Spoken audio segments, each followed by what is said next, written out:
Hello, I'm Jeremy Vine, and this is Panorama. A land the world would rather forget, where just about the only job left is smuggling guns across the border. This shipment is for someone who has ordered 70 rifles. We're going to get them for him now. And after years of fighting a common enemy, its leaders have now turned on each other. If they can't agree, then we don't want either of them.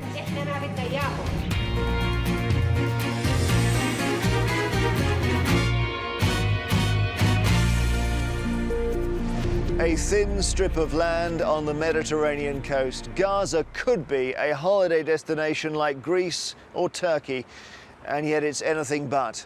Home to 1.5 million Palestinians living under virtual siege conditions, it has no strategic value, no oil, no gas, and these days no industry. And yet a bloody battle has just been fought over it. Nearly 7 weeks after the release of the kidnapped BBC journalist Alan Johnston, Jane Corbin has been back to Gaza to find out how its people are living and what hope there is for the future.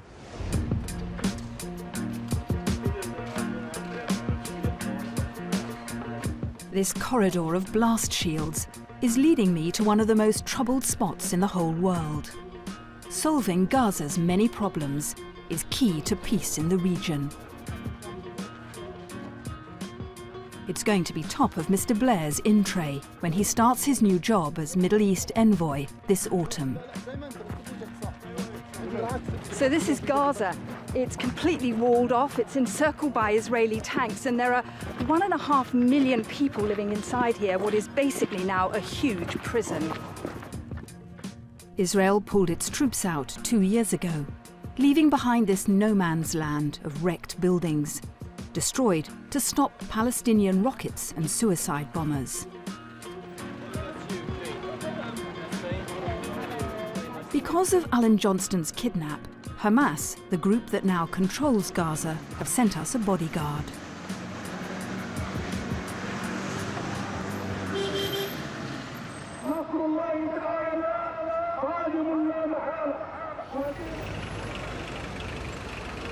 Hamas seized power from their Palestinian rivals Fatah in a bloody coup after months of infighting when chaos and anarchy gripped this place. Our guards wanted to take us to a training session. They were keen to reassure us that Alan's ordeal wouldn't happen to us.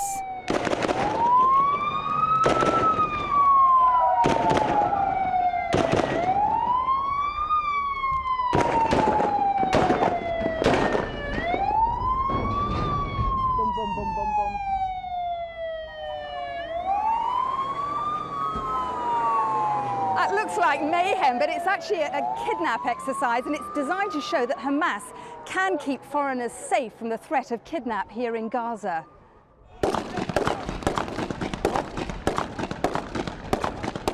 The rounds are live. This is the executive force of Hamas, the Islamic resistance movement. It's dedicated to liberating all the land that was once Palestine. Its armed wings infamous for suicide bombers who've killed hundreds of Israeli citizens. Gaza's name's been invoked in so-called martyr videos the world over. But now it's turning some of its militias into policemen to restore law and order. I've come back to Gaza, where I've been many times before, to see what life's like here after the coup. Things do seem calmer. The executive force are stationed on all the main streets. I chatted to a new recruit, a baker in the bad old days. Now he's directing traffic. I saw everything. How people were kidnapped at this junction, how they were beaten, humiliated. So you decided to join executive force? After everything I've seen, I just felt that these people are honest and that they'll provide us with some peace and security. Not like the old lot.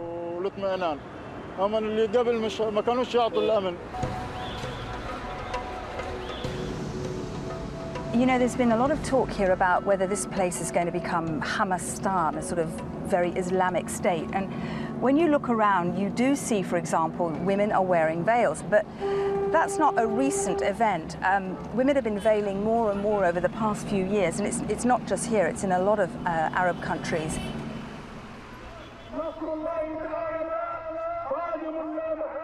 Hamas makes no bones about being an Islamic political movement.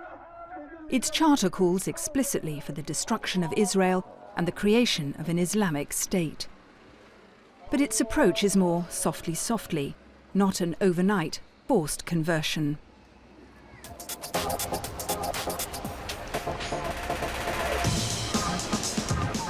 They're courting popularity by opening up all the beaches to the ordinary Gazan.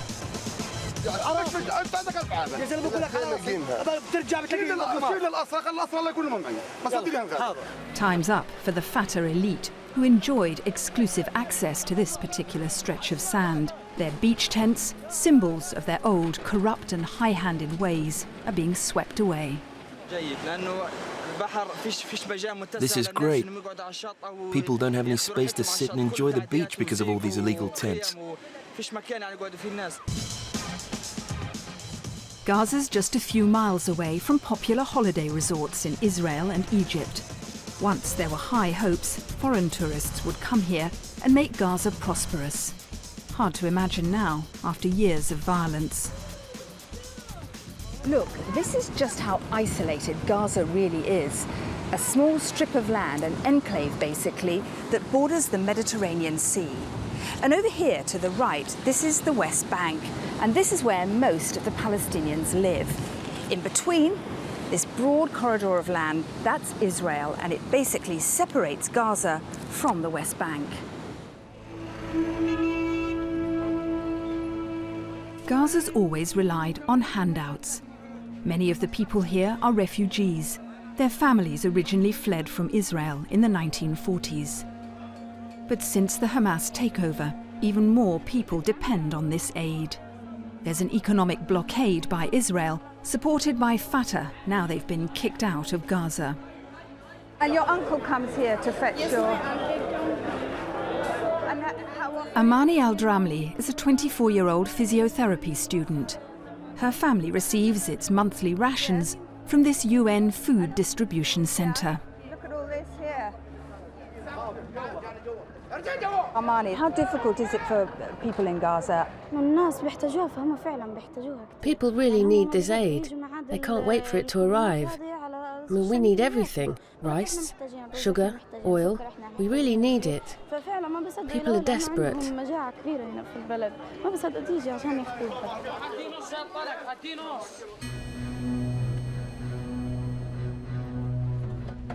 These flats are where Amani lives with her family. As we arrived, Israeli reconnaissance jets were approaching low overhead.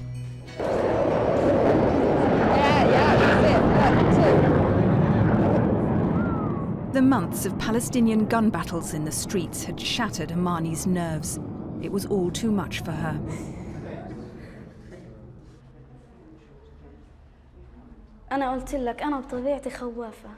I get scared really easily. Once there was shelling in our area. I couldn't speak for 2 days afterwards. I thought I'd lost my voice. My mother told me to talk to her, but I couldn't. They had to teach me to speak all over again, like a child. As in most households here, everything's in short supply. Gazans have got used to being punished for supporting Hamas, whom the West regards as terrorists, rather than the acceptable face of Palestine, Fatah. When Fatah were in power, we had enough to get by, but there wasn't much security. Hamas haven't had a chance to prove themselves because they've been put under so much pressure.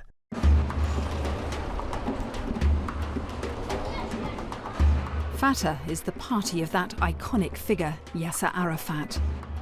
It thought it had a monopoly on Palestinian political power, but it became a byword for corruption and failed to deliver peace with Israel. 18 months ago, in a surprise election result, the Palestinians forced Fatah into sharing power with their Islamic rivals, Hamas. There was stalemate. A Hamas-dominated parliament, but a Fatah president. The Islamists' win shocked the West. Financial aid to the government was cut off. At first, the two Palestinian sides remained united by a common hatred for Israel. The Israeli army may have withdrawn from Gaza, but the armed wings of Fatah and Hamas still carried out rocket attacks on Israeli towns just across the border.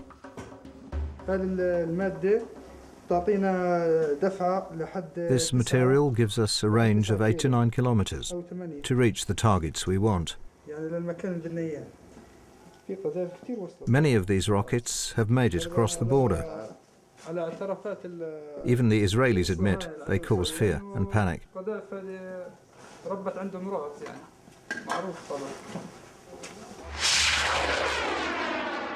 The war of the rockets killed 14 Israelis.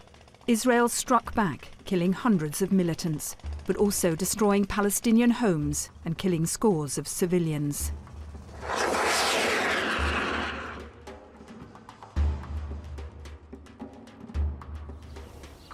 Meanwhile, underground, preparations for another war were being made.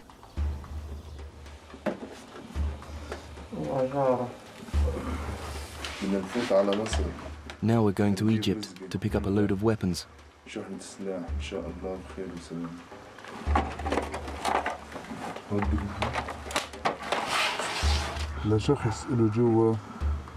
This shipment is for someone who has ordered 70 rifles.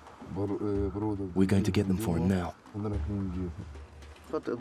This network of tunnels, filmed last summer, have never been seen before on television. Through them, vast quantities of arms and explosives were smuggled under the Egyptian border and into Gaza. The tunnel could collapse. The Egyptian army throws gas canisters in the tunnels, and there's always the risk of being arrested. The smugglers sold to both sides, making their fortune while Fatah and Hamas stockpiled these arms and beefed up their militias.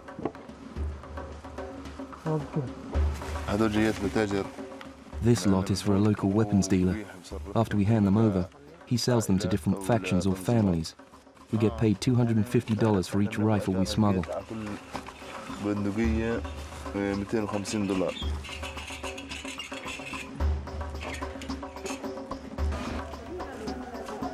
With the smuggled weapons, groups of gunmen laid claim to different parts of Gaza and vied for control of the security forces. The Strip was just one big arms bazaar, and soon tit-for-tat killings became just a way of life here.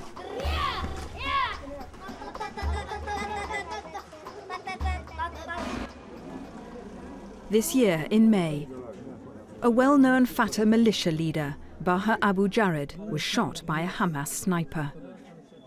His son Ahed couldn't understand why his father, who dedicated his life to fighting Israel, had been killed by a fellow Palestinian. I feel ashamed because it's forbidden for Muslims to kill each other. My dad, God bless his soul, used to tell me never to harm another Muslim. I want to become a fighter, not against my own people, but against our enemy, Israel. By this summer, there was open warfare in the streets. The battle raged across Gaza's tallest buildings, destroying the apartments of the people living in them. Armani's family was amongst the victims of this war of the rooftops between Fatah and Hamas. They'd fled just hours before a rocket hit their home. My desk was here, with my books on it. They were all destroyed. I'm devastated. It's all gone. I can't describe how I feel. If they can't agree, then we don't want either of them. We don't want Fatah and we don't want Hamas. Our people want to be together as one. But neither side listened. In June, Hamas gunmen seized power, taking over the Palestinian Security Building and the President's office. 135 people died.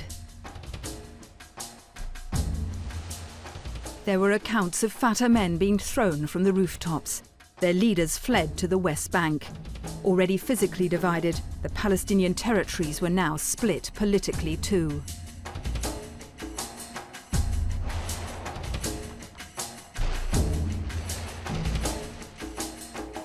This nightclub, a symbol of Western decadence, was destroyed by gunmen of the Islamic Party. This place, place for women and men, they are here. Our Islam doesn't like this place.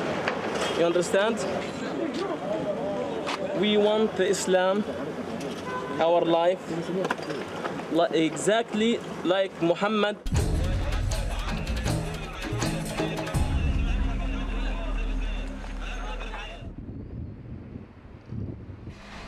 I went to see the man who's now in charge of Gaza. He was once the elected prime minister in the Palestinian coalition government. Now Ismail Haniyeh's an outcast. There's a strong suspicion Mr. Haniyeh hadn't really planned on the bloody takeover which split his people. How can you justify the way that Hamas took over here in Gaza, the violence and the ousting of a democratically elected government? Here in Gaza, there were some terrible incidents in which many people were killed and injured at the hands of some members of the security forces. They were following the orders of their leaders. This caused an angry reaction on the ground that eventually led to where we are now. During our 20-minute chat, Mr. Haniyeh was pretty cagey. It seemed he didn't really have a strategy, apart from getting back together with Fatah, the people his gunmen had just thrown out. We are not establishing a separate state. The situation here in Gaza is temporary, only until the internal crisis is resolved and unity is restored to the Palestinian people. But if he thinks that unity can be restored, he just needs to take a trip down the road to the beach. The summer schools are in full swing, but the legacy of the bitter infighting just hits you in the face. Children are segregated, Hamas in one camp, Fatah in another. Ahed, the boy who lost his father, the Fatah militiaman, now swears revenge not on Israel, but on a Hamas killer. I will kill him and leave his children without a dad, just like he took my dad away from me. The only thing that would make me happy is when his kids lose their father. In the Hamas camp, the feeling's mutual. Even the youngest have learned to spout the propaganda of hate, calling fellow Palestinians collaborators with Israel. I like Hamas. They help the people, unlike Fatah, who put collaborators amongst us. I want Hamas to take revenge on our enemies and get rid of every single collaborator so that we can live in freedom. The Abu Dalfa family have found out what happens under Hamas rule when you're accused of being a collaborator. They killed my father. They killed my father. Tamara's father, Walid, a member of a rival faction, was seized at dead of night a month ago by Hamas militiamen. His brother Khalil survived and talked to us the day after he was released.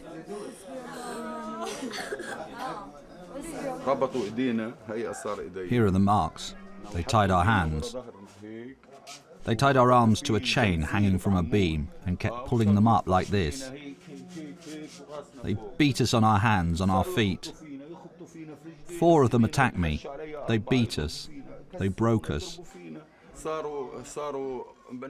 At the same time, I could hear my brother's voice. The same thing was happening to him. He was calling to me over and over. He was asking for help from God. Suddenly his voice stopped. I can still hear it now in my mind.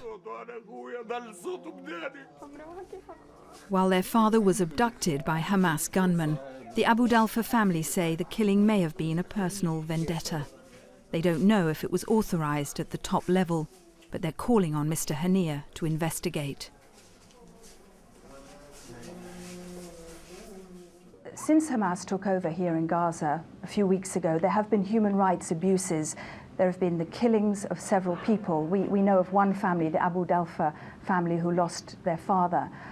How can you justify this? These are forces, Hamas forces, that have carried out these killings. I want to assure you that the prisoner was not arrested for political reasons, but for security reasons. We have established a commission to investigate the incident, learn lessons, and ensure it won't happen again under any circumstances. There's no evidence of widespread political killing, but disturbing incidents continue. When guests started singing pro-Fatah songs at this wedding, Hamas's executive force arrived.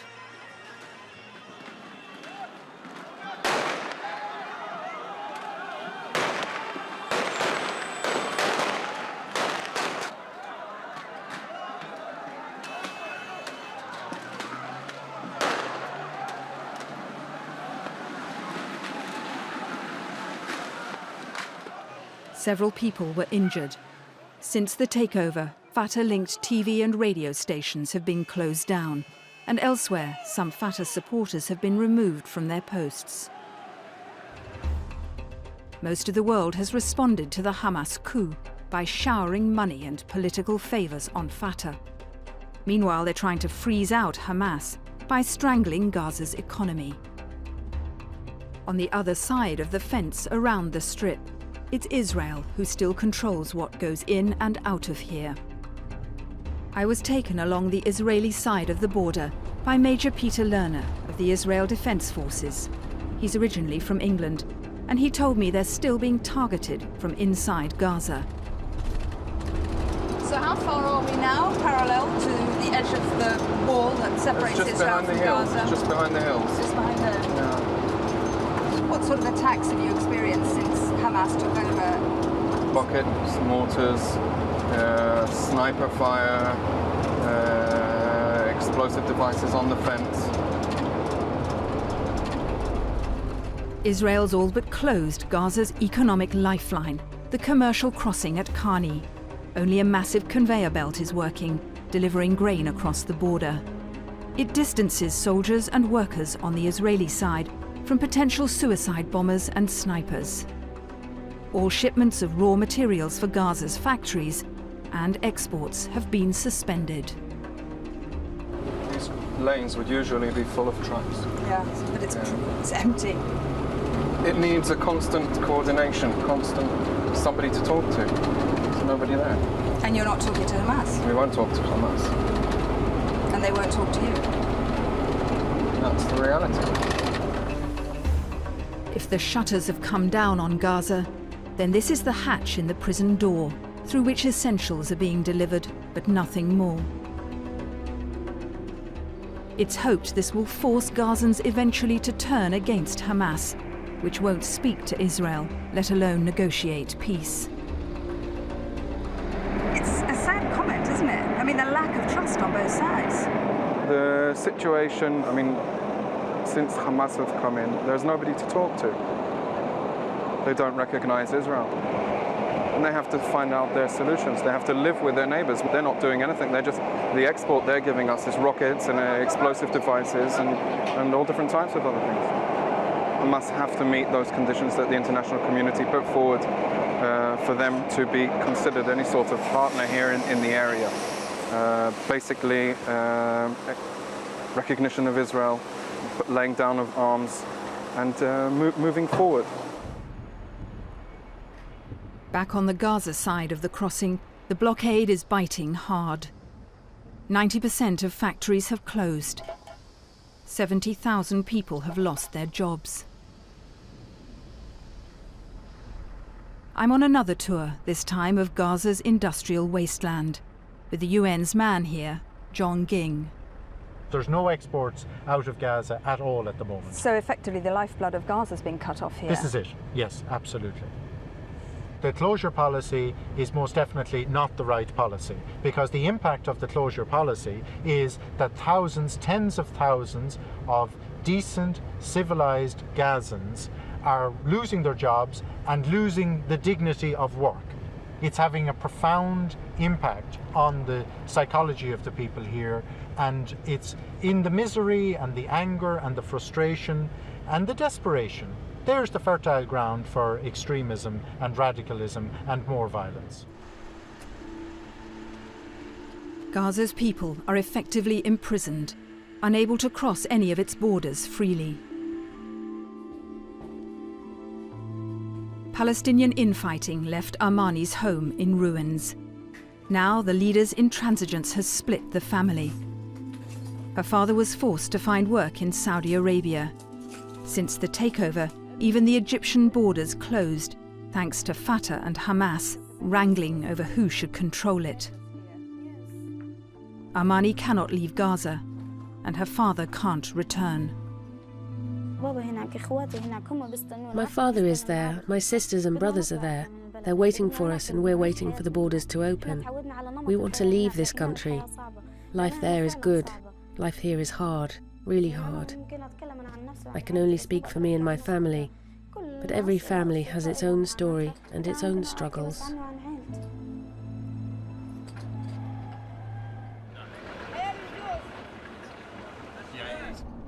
The future's really tough for these people. I mean, Gaza is just not viable. It can't survive on its own. It's never been able to survive. It's ridden on the coattails of the West Bank. It's got to be part of any settlement for the Palestinians. They can't go it alone, and if this impasse continues, this fight between the two factions inside the Palestinian governing bodies, it's not good for the people here. It's not good, and I can't see what the future is for them.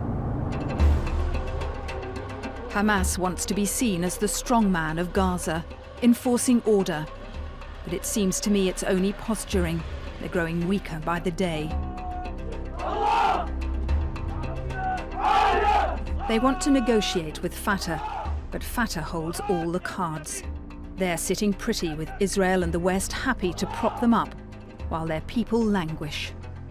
Hamas made a big mistake, and there'll be no quick fix for what happened here.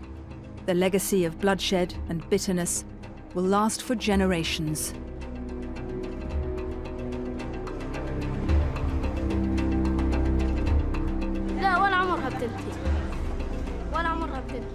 It will never end. Now some people have suffered deaths in their families, and some have righteous martyrs. There will never be peace between me and my father's killer, until one of us finishes off the other. Hopefully I'll get him first.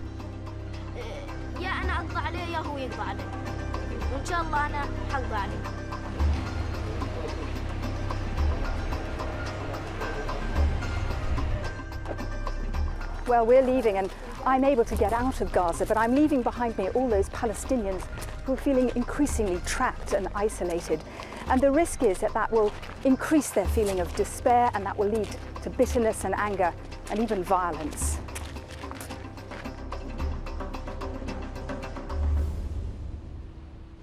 Jane Corbin reporting there. So it's over to Tony Blair then. The former Prime Minister is heading to the Middle East next month to try to get to grips with the Palestinians' problems. Why won't you speak to me? We've been secretly following you for a year. We're back on Thursday evening next week with an hour-long undercover investigation into the dangerous and brutal world of illegal dogfighting.